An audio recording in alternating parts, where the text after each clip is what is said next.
penyebab entok yang susah makan atau kurang nafsu makan, yaitu penyebabnya bisa disebabkan oleh sakit atau dadak terlalu halus dan asupan vitamin dan protein, atau entok baru yang dibeli, perubahan cuaca, pergantian pakan, waktu atau jadwal makan, dan stres kandang.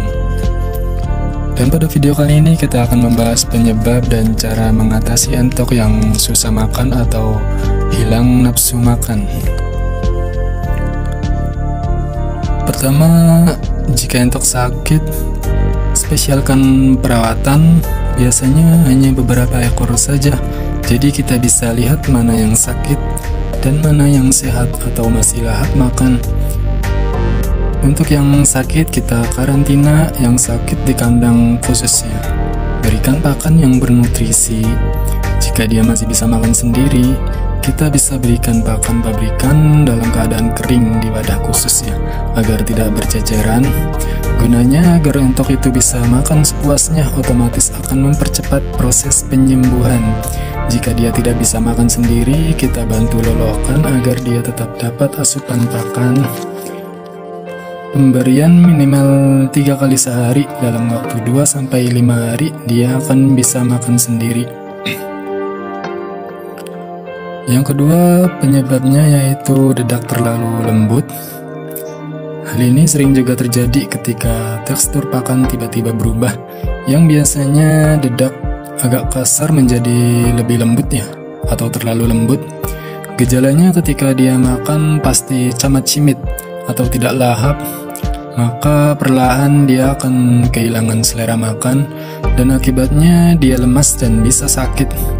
Untuk penanganan, kita bisa campurkan dedak yang agak kasar ya, atau yang lebih mudah kita campurkan hijauan agar tekstur bisa berubah. Selain dedak terlalu lembut, dedak yang sudah basi atau berjamur juga berpengaruh, yaitu ciri-cirinya dedak sudah menggumpal dan keras. Untuk menangani dedak yang berjamur, kita bisa gunakan air hangat atau air probiotik untuk campurannya. Jika ada molase atau tetes tebu, itu lebih baik ya untuk digunakan campuran. Lalu yang ketiga, asupan vitamin dan protein. Ini sangat penting ya. Untuk vitamin, kita bisa berikan vitamin kemasan yang harga murah dan banyak dijual di tempat pakan. Atau kita gunakan herbal, yaitu dedaunan seperti daun pepaya, daun mengkudu, daun saga, daun kelor, dan daun lainnya juga banyak yang mudah didapatkan. Untuk asupan protein, kita bisa berikan campuran pakan pabrikan seperti fur atau konsentrat ya. Untuk fur bisa direkomendasikan yaitu fur babi atau fur 511 ya. Untuk konsentrat, gunakan konsentrat 144 bebek petelur, karena konsentrat 144 bebek petelur itu proteinnya lumayan tinggi, jadi untuk campuran masih bisa tinggi proteinnya. Karena kalau fur yang pabrikan itu fur proteinnya sedikit, dan jika dicampur dedak maka berkurang kandungan proteinnya. Selain pakan pabrikan, kita bisa berikan keong sawah yang gratis. Untuk pemberian keong sawah jangan terlalu banyak. Campurkan dedak dengan perbandingan 1:3 ya. 1 keong dan 3 dedak. Pengaruh kebanyakan keong yang berprotein tinggi itu bisa menyebabkan kegemukan untuk induk entok ya. Akibatnya induk entok itu akan susah bertelur karena berlemak ya di sistem reproduksinya. Jadi secukupnya saja untuk campuran. Lalu yang keempat, entok baru beli. Entok yang baru beli otomatis dia akan menyesuaikan kandang baru dan perawatan baru. Jika dia tidak mau makan itu wajar, biarkan saja, tapi jika lebih dari 3 hari, maka lakukan perawatan khusus ya, pakan khusus agar lebih cepat beradaptasi. Yang kelima, perubahan cuaca. Biasanya ketika memasuki musim hujan, entok akan kaget dengan perubahan cuaca. Biasanya dia akan kedinginan, maka kita bisa lakukan pergantian pakan dari pakan basah ke pakan agak kering, atau gunakan air hangat dan tambahkan porsi ya. Untuk tambahkan porsi pakan dan proteinnya. Untuk menghangatkan badan, kita bisa campurkan minyak goreng bekasnya untuk campuran pakannya, gunanya agar suhu badan bisa hangat lebih lama. Cukup 1 sendok makan untuk 1 kilo pakan agar tidak tertimbun di sistem reproduksinya, agar tidak berlemak lebih, jadi dia tetap aktif dalam bereproduksi, menghasilkan telur dan anakannya. Dan untuk cuaca hujan ke panas, berikan kolam air, jadi suhu badan entok bisa tetap optimal, yaitu dengan kolam dia akan mandi dan tetap sejuk untuk suhu badannya. Dan yang keenam, pergantian pakan. Untuk pergantian pakan, jika biasa diberikan pakan non-fermentasi dan kita ingin ganti ke pakan fermentasi, maka lakukan penyesuaian, yaitu secara bertahap.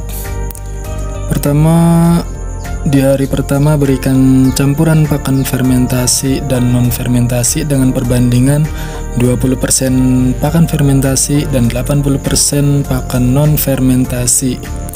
Dan hari kedua kita tambahkan jumlah pakan fermentasi menjadi 30% porsi pakan fermentasi dan 70% pakan non fermentasi ya.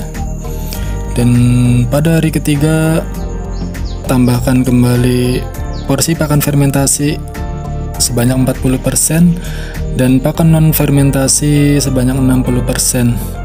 Lakukan penambahan porsi pakan fermentasi sampai di angka 70% pakan fermentasi dan 30% pakan non fermentasi ya, yaitu peningkatannya 10% pakan fermentasi setiap harinya. Dan untuk pakan yang non fermentasi kita lakukan pengurangan 10% setiap harinya. Jadi dia akan terbiasa dengan pakan fermentasi yang kita berikan, karena pakan fermentasi itu bisa menghemat biaya, karena pakan fermentasi itu sangat murah, mudah, dan lebih cepat dalam penyerapan ya. Lebih bermanfaat untuk ternak kita dan juga untuk memangkas biaya pakan agar tidak terlalu tinggi.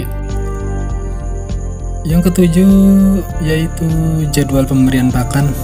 Untuk jadwal pemberian pakan lakukan secara konsisten ya, yaitu minimal 2 kali sehari. Untuk cara ini saya biasa berikan pakan di pagi dan malam hari karena lebih efektif, yaitu jeda waktu 12 jam. Tidak berubah ya, yaitu pada jam 7 sampai jam 9 pagi dan jam 7 sampai jam 9 malam juga ya, dengan porsi yang sama. Dan jika kalian memilih pagi dan sore hari, maka sesuaikan porsinya dengan cara 40 sampai atau 30% di pagi hari dan 60 atau 70% di sore hari ya. Kenapa lebih banyak porsi sore hari? Karena pada waktu sore hari sampai pagi harinya lagi itu lebih panjang waktunya dibanding pagi ke sore hari ya. Jika jadwal pemberian pakan berubah-ubah terus, misalnya hari ini jam 7 pagi dan sore jam 5, terus besok jam 7 pagi dan malam jam 7, terus hari berikutnya berganti lagi, itu akan membuat sistem pencernaan entok tidak stabil dan nafsu makan kemungkinan bisa menurun. Jadi fungsi dari konsisten jadwal pemberian pakan itu sangat penting agar dia tetap terjaga asupan nutrisinya dan dia tidak stres karena pergantian jadwal pakan. Dan yang terakhir yaitu ke-8, stres kandang. Biasanya hal ini terjadi jika biasanya entok hidup di tempat yang tenang, kemudian tiba-tiba suasana berganti dengan keramaian atau kegaduhan, maka dia akan merasa terancam dan akhirnya dia stres. Untuk menanganinya, berikan kolam atau bak mandi ya, dan berikan cemilan yang banyak agar bisa mengurangi rasa was-wasnya yang sewaktu-waktu bisa datang dengan tiba-tiba ya, tanpa terduga.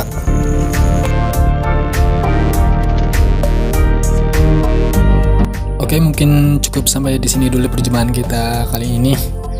Jangan lupa like, komen, dan subscribe-nya agar kalian tidak ketinggalan pembahasan seputar peternakan entok ya. Sekian dari saya, wassalamualaikum warahmatullahi wabarakatuh. Salam sejahtera untuk kita semua, semoga tetap dalam lindungan Sang Kuasa, dan semoga ternak kalian tetap sehat walafiat juga pemiliknya. Amin.